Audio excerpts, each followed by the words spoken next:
Chapter 93. Roles, Part 4. Harry had walked into the great hall, looking around only once, grabbed enough calories to sustain himself, walked out, put on his cloak again, and found a small random corner in which to eat. Seeing the students at their tables. "Feeling revulsion when you look at other humans is not a good sign," Hufflepuff said. "It's not reasonable to blame them for having not had your opportunities to learn what you've learned. Inaction in emergencies has nothing to do with people being selfish. Normalcy bias, like that plane crash in the tenor something, where a few people ran out and escaped, but most people just sat in their seats, not moving while their plane was literally on fire. Look at how long you took to really start moving. It serves no useful purpose to hate," said Gryffindor.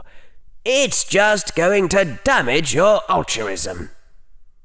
Try to figure out a training method you could use to prevent this from happening next time," said Ravenclaw. "I'll go ahead and register the experimental prediction," said Slytherin. "That will always observe exactly what would be predicted on the hypothesis that people cannot be saved, cannot be taught, and will never help us with anything important. Also, we need some way of keeping track of all the times I'm right." Harry ignored the voices in his head and just ate slices of toast as fast as he could. It wasn't proper nutrition as a general policy, but one-time exceptions wouldn't hurt so long as he made them up the next day. In mid-bite, the blazing silver silhouette of a phoenix flew in from nowhere and said in the voice of a tired old man, "Please, remove your cloak, Harry. I have a letter to deliver to you." Harry coughed for a bit, swallowed some toast which had gone down the wrong way, stood up, took off the invisibility cloak, said aloud, "Tell Dumbledore I said fine," and then sat down and continued to eat his toast. The toast had all gone by the time Albus Dumbledore walked up to Harry's nook, carrying folded sheets of paper in his hand. Real paper, with lines, not wizard's parchment. "Is that?" Harry said. "From your father and from your mother," said the old wizard. Wordlessly, Dumbledore handed over the folded sheets, and wordlessly Harry accepted them. The old wizard hesitated, then said quietly, "The defense professor has told me to restrain my counsel, and I thought the same thing myself when given time to think. I have always taken too long to learn the virtues of silence. But if I am mistaken, you need only say the word." "You're not mistaken," Harry said. He looked down at the folded, lined papers, feeling the sickness in his gut. That was how his body indicated a strong, pessimistic prediction. His parents wouldn't actually disown him, and there wasn't much they could do to him. Some part of himself was still afraid in a very visceral way of television privileges being taken away, no matter how little sense that made now. But he had stepped outside the role that parents would expect of children who, in their internal beliefs, were lower on the pecking order. It would be stupid to expect anything except complete, indignant fury, all-out righteous rage when you acted like that to someone who thought they were dominant over you. "After you read it," the headmaster said, I believe that you should come to the Great Hall at once, Harry. There is an announcement which you will wish to hear." "I'm not interested in funerals." "No, not that. Please, Harry, come as soon as you are done reading, and do so without your cloak. Will you?" "Yes." The old wizard left. Harry had to force himself to open up the letter. The important thing was keeping your vulnerable friends and relations out of harm's way. It might be a cliché, but so far as Harry could tell, the logic was valid. Damaged relationships could be repaired later. The first letter said, in script handwriting that required a careful focus for Harry to read. "Son, no matter what you've read in books, keeping us out of harm's way is not as important as having adults who can help when you're in trouble. You decided, without giving us a word in edgewise, that we'd abandon you because of your dark side. The ghost of Shakespeare knows that I've seen things in this last year that were not dreamt of in my philosophy. Sometimes I wonder if your mum isn't just humoring me, and the authorities took you away when I started thinking you were a magic user. So I can't deny that it's possible you've managed to develop some, I'm not quite sure what to call it, but dark side seems premature if we don't know what's happening. Are you sure it's not a burgeoning telepathic talent, and you're just picking up on the minds of other wizards around you? Their thoughts might seem evil to a child who grew up in a saner civilization. These are ungrounded speculations, I admit, but you shouldn't jump to conclusions either. The two most important things I have to tell you are this. First, son, I have every confidence in your ability to stay on the light side of the Force, so long as you choose to, and I have every confidence that you will choose to. If there's some evil spirit whispering horrible suggestions in your ears, just ignore the suggestions. I do feel the need to emphasize that you should exercise special caution to ignore this evil spirit, even if it is suggesting what seem like wonderful creative ideas. And I hope I do not need to remind you about the incident with the science project, which would, I admit, make a deal more sense if you were struggling with demonic possession. The second thing I have to say is that you do not need to fear that Mum or I are going to abandon you because of your dark side. We may not have expected you to gain magical powers or develop an affinity for black magic, but we did expect you to become a teenager, which, if you think about it from your poor father's perspective, is already a sufficiently worrying prospect regarding a child who, by the age of 9, had been party to the summoning of a total of 5 fire engines. Children grow up.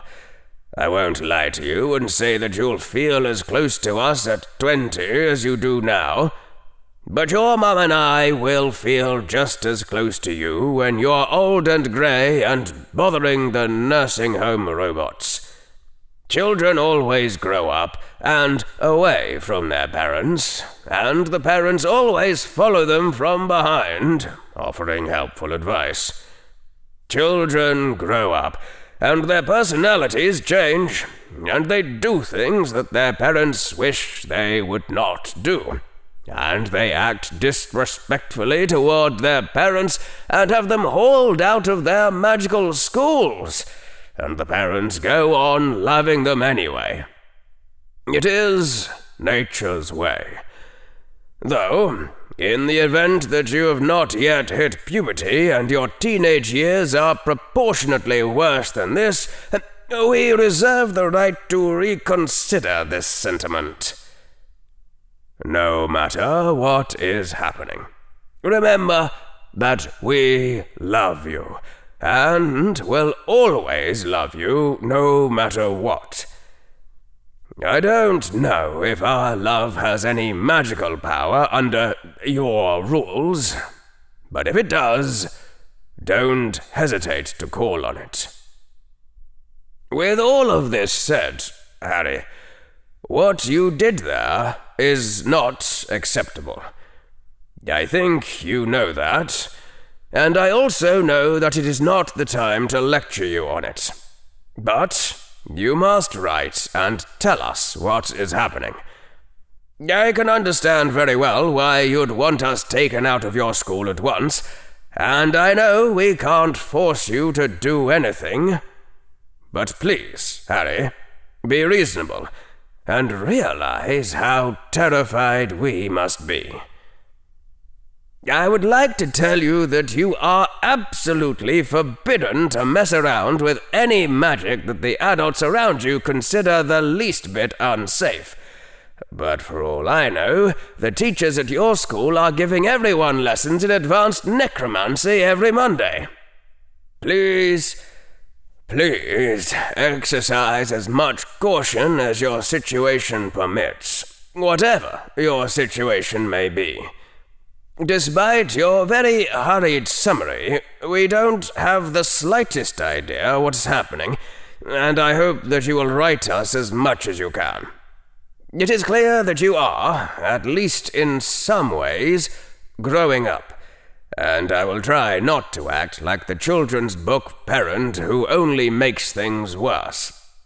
Though, I hope you appreciate how hard this is. And your mum has said a number of frightening things to me about how wizardry stays secret, and how I might get you into trouble by making waves. I cannot tell you to avoid anything unsafe, because your school is unsafe, and your headmaster will not let you leave. I can't tell you that you shouldn't take responsibility for anything happening around you, because, for all I know, there are other children in trouble. But remember that it is not your moral responsibility to protect any adults. Their place is to protect you. And every good adult would agree with that. Please write and tell us more as soon as you can. Both of us are desperate to help. If there is anything at all that we can do, please let us know at once. There is nothing which can happen to us which would be worse than learning that something had happened to you. Love, Dad. The last page said only, You promised me that you wouldn't let magic take you away from me. I didn't raise you to be a boy who would break a promise to his mum. You must come back safely because you promised. Love, Mum. Slowly, Harry lowered the letters and began to walk towards the great hall. His hands were shaking. His whole body was shaking, and it seemed to be taking a very great deal of effort not to cry, which he knew wordlessly that he must not do. He hadn't cried through all of the day, and he wouldn't cry. Crying was the same as admitting defeat, and this wasn't over. So he wouldn't cry. The food served in the great hall that evening was plain that night. Toast and butter and jam, water and orange juice, oatmeal and other simple fare without dessert. Some students had worn simple black robes without their house colours.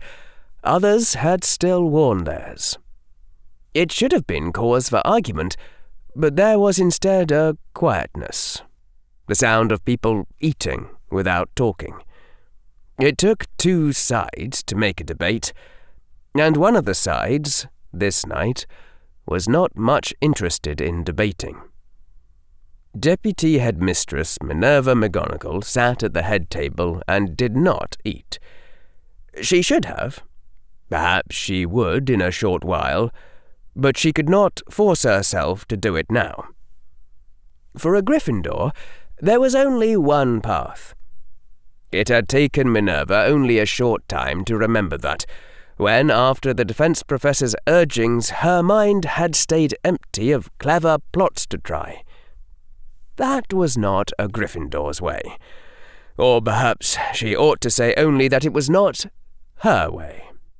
Albus did seem to try his hand at plotting, and yet, when she thought back on their history, there were no plots at the moment of crisis, no cleverness and games in the last resort. For Albus Dumbledore, as for her, the rule in extremis was to decide what was the right thing to do, and do it, no matter the cost to yourself. Even if it meant breaking your bounds, or changing your role, or letting go of your picture of yourself. That was the last resort of Gryffindor. Through a side entrance of the Great Hall, she saw Harry Potter quietly slip in. It was time.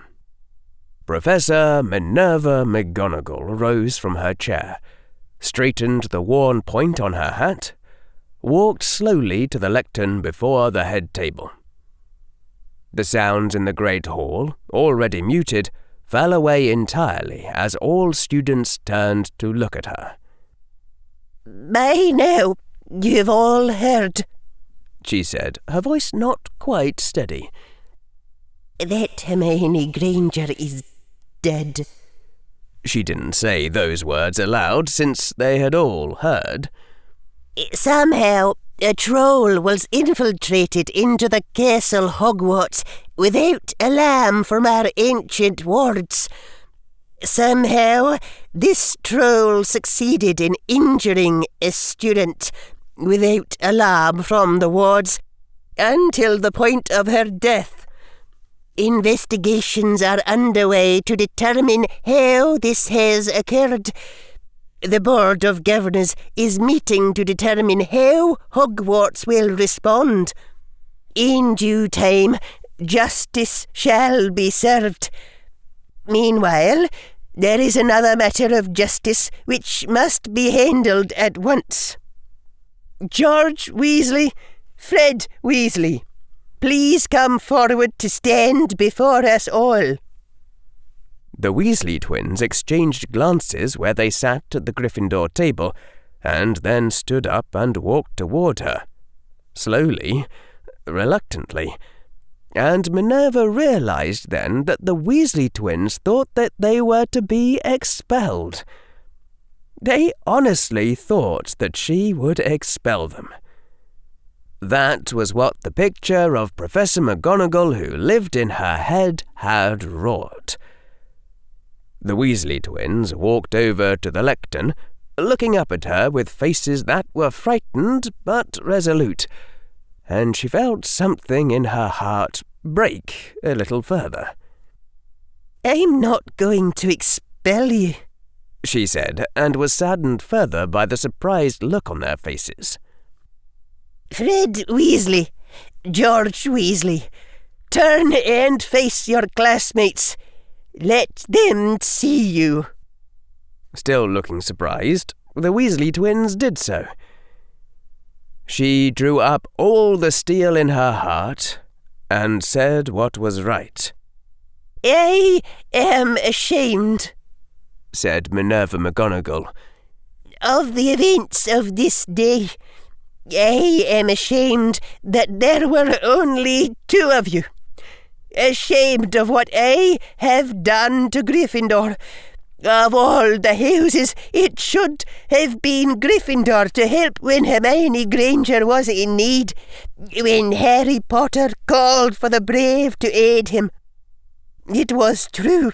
a 7th year could have held back a mountain troll while searching for Miss Granger, and you should have believed that the head of House Gryffindor," her voice broke, "would have believed in you if you disobeyed her to do what was right in events she had not foreseen.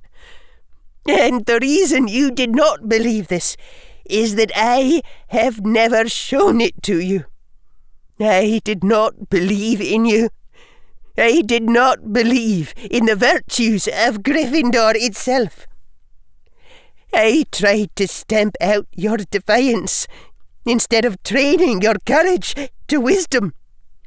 Whatever the Sorting Hat saw in me that led it to place me in Gryffindor, I have betrayed it.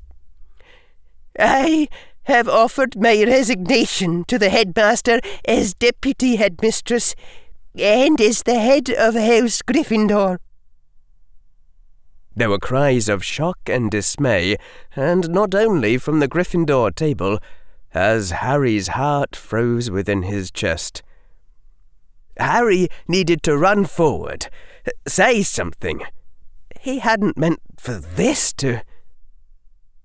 Minerva took another breath and continued. "However, the headmaster has declined to accept my resignation," she said. "So, I will continue to serve and try to undo what I have wrought. Somehow, I must find a way to teach my students how to do what is right, not what is safe, not what is easy, not what we are told to do. If all I can teach you is to turn in your essays on time, then might as well not be a House Gryffindor. This road will be more difficult for me, and maybe for all of us. But I know that before I was only taking the easy path." She stepped down from the lectern, moved down to where the Weasley twins stood. "Fred Weasley, George Weasley," she said. "The two of you have not always done what is right. The path of wisdom does not lie in flagrant and needless defiance of authority. And yet today you proved to be the last of our house to survive my mistakes. Because it was the right thing to do, you defied a threat of expulsion and risked your lives to face a mountain troll.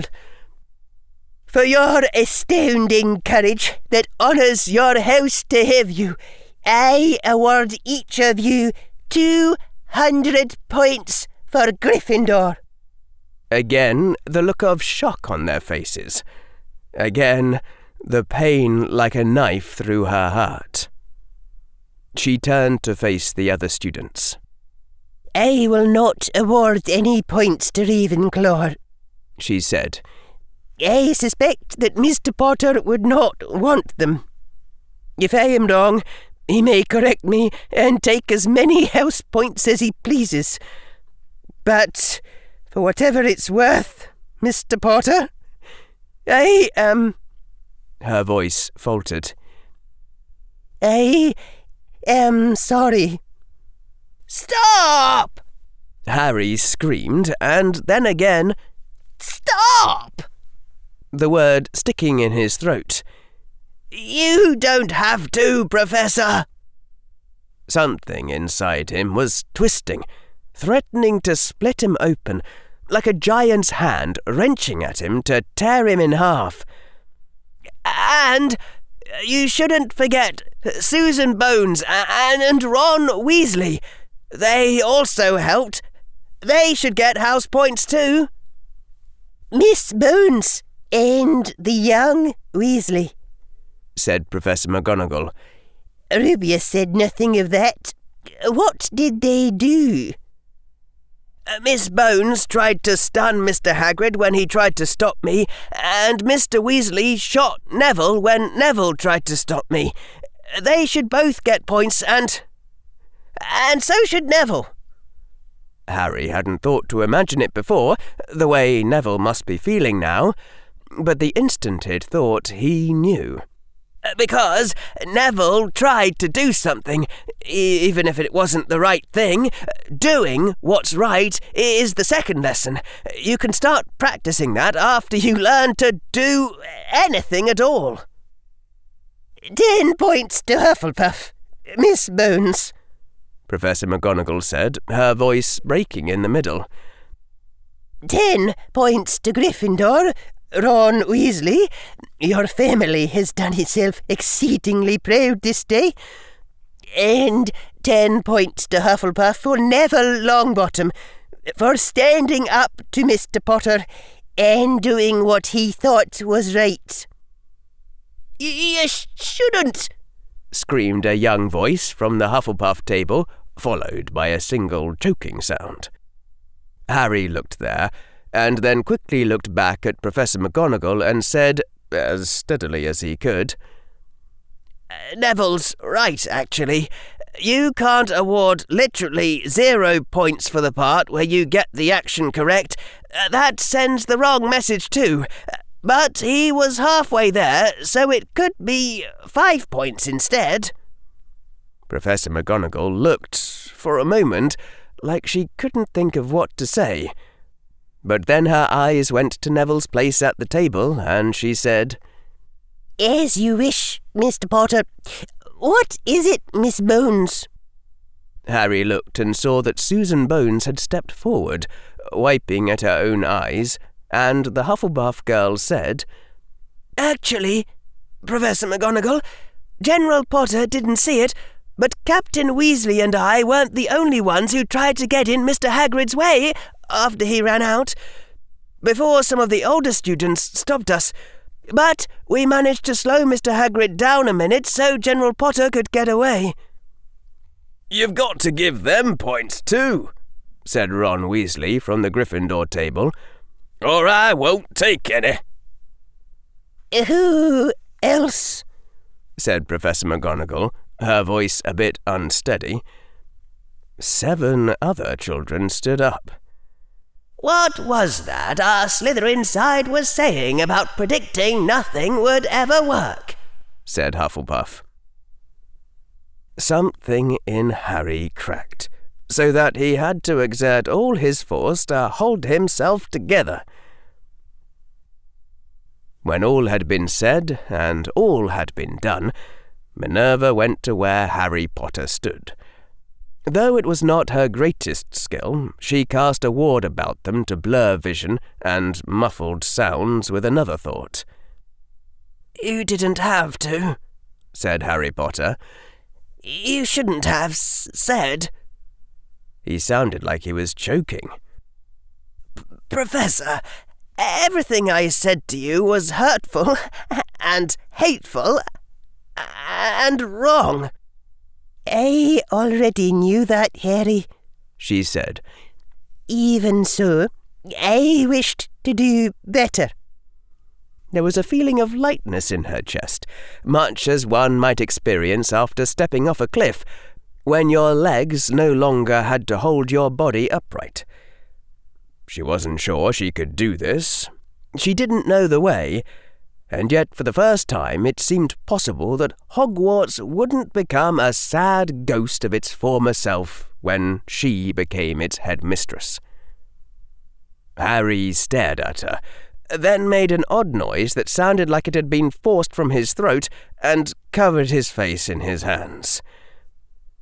So she knelt down and hugged him. It might go wrong, but it might also go right, and she would not let that uncertainty stop her. It was time she began to learn a Gryffindor's courage, so that she could teach it in turn. "I had a sister once," she whispered. Just that, nothing more. "Just to make sure," said some part of Harry, while the rest of him sobbed into Professor McGonagall's arms. "This doesn't mean we've accepted Hermione's death, right?" "No," said all the rest of him, every part of his mind in unanimous agreement. Warmth and cold, and a hidden place of steel. "Never, ever, forever." And an ancient wizard, to whom that word meant nothing, gazed upon them both, the witch and the weeping young wizard. Albus Dumbledore was smiling with a strange, sad look in his eyes, like someone who had taken one more step toward a foreseen destination. The defense professor watched them both, the woman and the crying boy. His eyes were very cold and very calculating. He did not think that this would be enough. It wasn't until the next morning that it was discovered that Hermione Granger's body was missing.